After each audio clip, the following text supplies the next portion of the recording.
He's a knight of the British Empire. He's also a commander of that same prestigious order. He's an inductee into the Rock and Roll Hall of Fame and the Songwriters Hall of Fame. With his brothers, he wrote and produced 6 #1 singles in a row, a record that ties him with John Lennon and Paul McCartney. He is part of a musical dynasty that has sold well over 200 million records, their voices forming the soundtrack for generations, from the heartfelt ballads of the 60s to the feverish, sky-high anthems of the disco era. His name is Barry Gibb, and he is a titan of music, but behind every award, every gold record, and every sold-out stadium, there is a silence. A silence where there was once harmony. A void where there were once brothers. For every triumph in his incredible career, there's an accompanying tragedy, a personal loss so deep it threatens to eclipse the light of his success. He's the last man standing, the sole survivor of a brotherhood that conquered the world together. And as he carries their legacy, he also carries the immense, heartbreaking weight of their absence. This is the story of that weight. The story of what it costs to be the only one left. He's the voice behind some of the most iconic songs ever made, a co-founder of a musical empire. But for Barry Gibb, every standing ovation is a painful reminder of the brothers who are no longer by his side.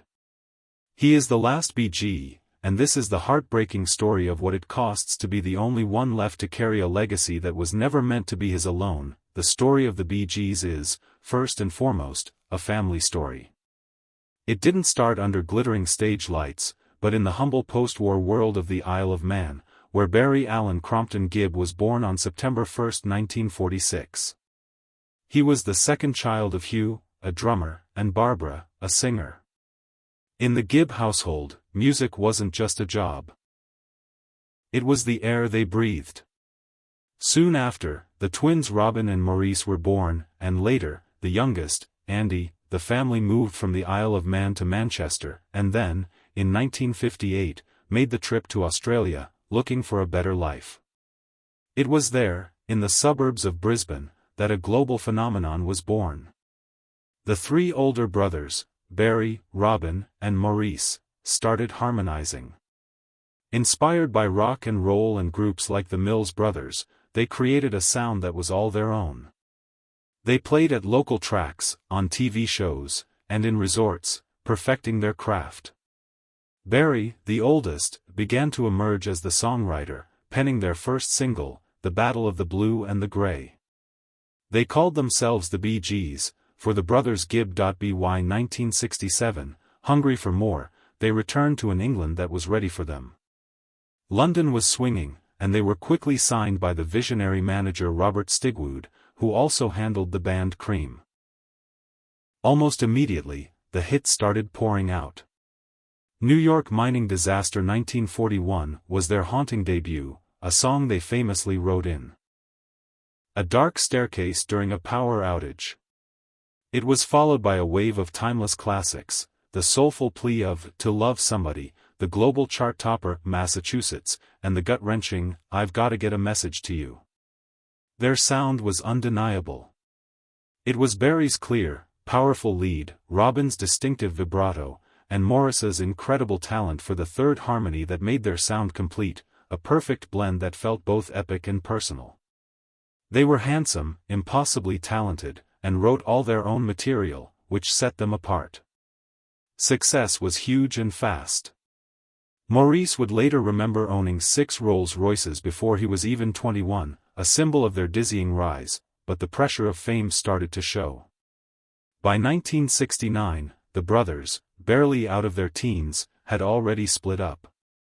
The conflict was mostly between Barry and Robin, 2 brilliant frontmen fighting for the spotlight. For a moment, it seemed like the story was over. But the bond of brotherhood and their shared musical destiny was too strong. They reunited in 1970 and almost immediately wrote one of their most classic songs, a track that would become the title of a documentary about their lives 50 years later, How Can You Mend a Broken Heart? It became their first #1 hit in America, a perfect reflection of their own reunion. The early 70s saw them continue to make hits, but the music scene was changing.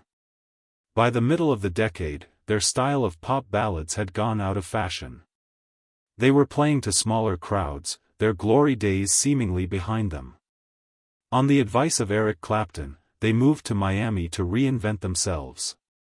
It was there, soaking in the city's R&B and Latin sounds, that they would stage one of the greatest comebacks in music history. Working with producer Arif Mardin, they changed their sound. The album Main Course was a game-changer. On the track, Jive Talkin', Mardin asked Berry to try screaming in falsetto during the chorus. That single idea lit a fire. Barry Gibb discovered a new voice, a soaring, otherworldly falsetto that would soon define an entire generation. It was pure, powerful, and absolutely electric. Then came the phone call that changed everything. Robert Stigwood was producing a small movie about the disco scene in Brooklyn and needed some songs. The Bee Gees delivered. In an incredible burst of creativity at a French studio, they wrote Stayin' Alive, Night Fever, How Deep Is Your Love, and More Than a Woman. The film was Saturday Night Fever. It wasn't just a movie, it was a cultural earthquake. The soundtrack became one of the best-selling of all time, turning the Bee Gees from pop stars into global icons. They were the kings of disco. The white suits, the medallions, Barry's iconic hair and beard, it was the look and sound of the late 1970s. They were everywhere. They became the only artists besides the Beatles to have 3 of their songs in the US top 5 at the same time. They racked up 6 consecutive #1 singles, writing and producing every single one. It was an era of total dominance. The 3 brothers who started with nothing but a dream and each other had conquered the world. They stood together at the very top, their harmonies united, their future limitless. The view from the top of the world is amazing, but the air is thin, and the pressure is crushing. The massive success of Saturday Night Fever created a shadow the Bee Gees could never fully escape. The "disco sucks" movement that popped up at the end of the decade was, in many ways, a backlash against their constant presence. It was a cruel turn, as their music had always been rooted in soul and R&B, but they became the face of a genre that was suddenly being attacked. Inside the band, the old rivalries that had been simmering just below the surface came back, now amplified by their massive success. Barry has admitted that once they became truly famous, their lives split apart. They weren't just 3 boys living the same dream anymore, they were 3 powerful men, each with his own ego, ambitions, and personal demons. The dynamic was complicated. Barry was the handsome frontman and main songwriter. Robin was the unique, artistic voice. And Maurice, the multi-instrumentalist and harmony expert, was often the peacemaker, the glue that held his 2 competing brothers together. All 3, plus their younger brother Andy, wanted to be solo artists, a natural desire that often clashed with the band's identity, but the first truly devastating crack in the Gibb family didn't come from within the band. It came from the loss of the brother who wasn't in it. Andy Gibb was the golden child. 12 years younger than Barry, he was blessed with the same movie star looks and a voice made for pop. By the late 1970s, he had become a huge teen idol himself, with hits like, I Just Want to Be Your Everything, and, Love Is, Thicker Than Water, both written for him by Barry. He was a global superstar, but he was also a young man struggling with the enormous pressure of living up to the family name. Andy's success was like a rocket, but his fall was just as fast and far more tragic. He battled desperately with substance abuse and depression. His career stumbled, and his personal life fell apart. The family did everything they could to help him, but his demons wouldn't let go. In March 1988, just days after his 30th birthday, Andy Gibb died. The official cause was myocarditis, an inflammation of the heart muscle, a condition made worse by years of cocaine abuse. His death was an unimaginable shock, the first great tragedy to hit the Gibb family. It was a wound that would never really heal. For Barry, the loss was mixed with a deep sense of guilt. He had been a mentor and father figure to Andy, and he was haunted by the feeling that he could have done more to save him. The loss of their beautiful, vibrant younger brother cast a long, dark shadow over the family, a heartbreaking sign of the sorrows still to come. The golden age was over. The era of loss had begun. After the disco backlash and the personal devastation of Andy's death, the Bee Gees stepped back from the spotlight. They never stopped working, instead channeling their genius into writing and producing for other legends. They created massive albums for Barbra Streisand, Guilty, Dionne Warwick, Heartbreaker, and the iconic duet for Dolly Parton and Kenny Rogers, Islands in the Stream. It was proof of their incredible songwriting talent that they could build a second career as the architects of hits for others. They continued to release their own albums, but the dizzying heights of the 70s were gone. They settled into a new role as elder statesmen of pop, their legacy secure. The brotherhood, once tested by rivalry and fame, now became a source of comfort. The three of them had been through it all together. But that fragile peace was about to be broken again. Maurice Gibb was the anchor of the group. He was the steady, cheerful presence who could bridge the gap between Barry's confident drive and Robin's artistic soul. On stage, he was the master of the third harmony, the essential note that made the Bee Gees sound whole. Off stage, he was the brother who could make everyone laugh, the one who held them all together. In January 2003, Maurice was rushed to a Miami hospital with severe stomach pains. He suffered a cardiac arrest before doctors could operate for a twisted intestine. He was only 53 years old. His death was sudden, shocking, and completely devastating. Barry and Robin were by his side, but their brother, the heart of the Bee Gees, was gone. The impact was absolute. After Maurice's death, Barry and Robin announced that the Bee Gees were no more. The name, they said, represented the three of them together. Without M.O., the group couldn't exist. It was a powerful statement of their unity, a final recognition that the magic they created was a product of their unique three-part bond. The silence left by Maurice's harmony was one they could never fill. For the next few years, Barry and Robin existed in a strange limbo. They sometimes performed together at charity events, but the driving force of the Bee Gees was gone. Their relationship, always a complex dance of love and rivalry, was the only one that was left. They were the last two. Then, in 2010, Robin started to feel unwell. He was diagnosed with colon cancer, which later spread to his liver. He fought the disease with incredible courage, determined to keep making music. For a while, it seemed like he might beat it. But the illness was relentless. Robin Gibb passed away in May 2012 at the age of 62. And with his passing, the story of the Bee Gees, the story of the brothers Gibb as a band, came to a final, heartbreaking end.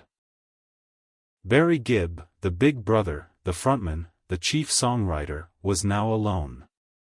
He was the last man standing. The harmony that had defined his entire life, a symphony of three distinct voices blending into one, had faded to an echo. The silence he now faced was absolute. The unraveling was complete. After Robin died, Barry Gibb retreated from the world. The man who had spent his life on the world's biggest stages fell silent. He later described that first year as the most difficult of his life. He said that while people thought he'd had a breakdown, it was something deeper, a profound sense of being lost. He didn't know where to go, or what to do. He was in a lockdown, not from a virus, but from grief. The legacy he was now left to carry alone felt less like a crown and more like a burden. In interview after interview, the depth of his pain was clear. He spoke of a particular, haunting regret, that at the moment he lost each of his brothers, he wasn't on good terms with them. It's a gut-wrenching admission. The normal frictions of a close family, left unresolved by death, became a permanent source of sorrow. My greatest regret, he confessed, is that every brother I've lost was in a moment when we were not getting on. And so I have to live with that. This feeling of being the last one, the eldest brother who outlived them all, is something he admits he can never truly understand. He feels their presence constantly. He has spoken of seeing them on stage with him, of sensing them around the microphone, a ghostly harmony that only he can hear. In 2020, the acclaimed documentary, The Bee Gees, How Can You Mend a Broken Heart, was released. It was a beautiful tribute, but for Barry, it was a chronicle of his loss. He admitted he couldn't bring himself to watch the full film. "I can't handle watching the rest of my family," he said in an interview. "I just can't handle it. Who would, you know? I think it's perfectly normal to not want to see how each brother was lost." In one of the film's most poignant moments, he states that he would trade all the fame and all the hits just to have his brothers back. Through this immense fog of grief, one person has been his anchor, his wife of over 50 years, Linda Gray. Barry credits her with saving him from the addictions that plagued his brothers and so many others. After Robin's death, as Barry sank into depression, it was Linda who gently encouraged him to stop grieving and start living, to return to the one thing that could truly help him heal, the music. With the support of his family, especially his musician son Stephen, Barry slowly returned to the stage. In 2021, he released the album Greenfields, the Gibbs Brothers Songbook, Volume 1, re-recording Bee Gees classics with country stars like Dolly Parton and Brandi Carlile. He described it as a way to feel close to his brothers again, to keep their voices alive. But even its success was painful. When the album hit #1, he admitted he just cried.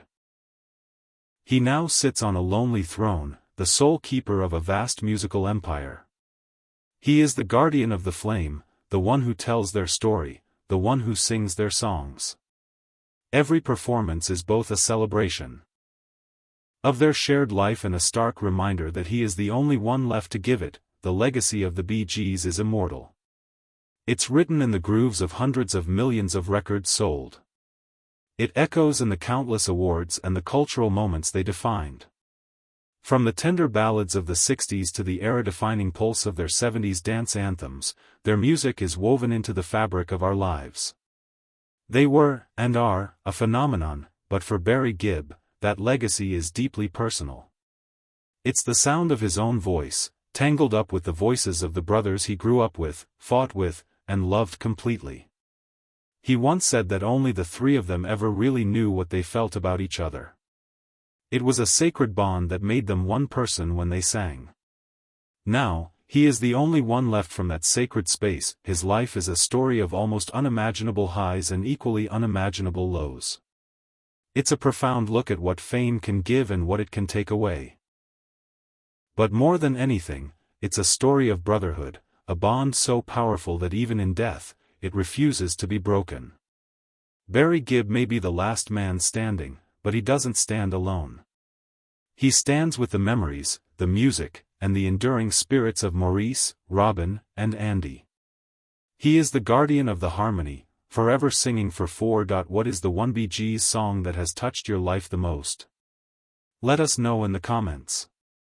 And if you were moved by Barry's incredible and heartbreaking story, please consider subscribing to see more deep dives into the lives of music's greatest legends.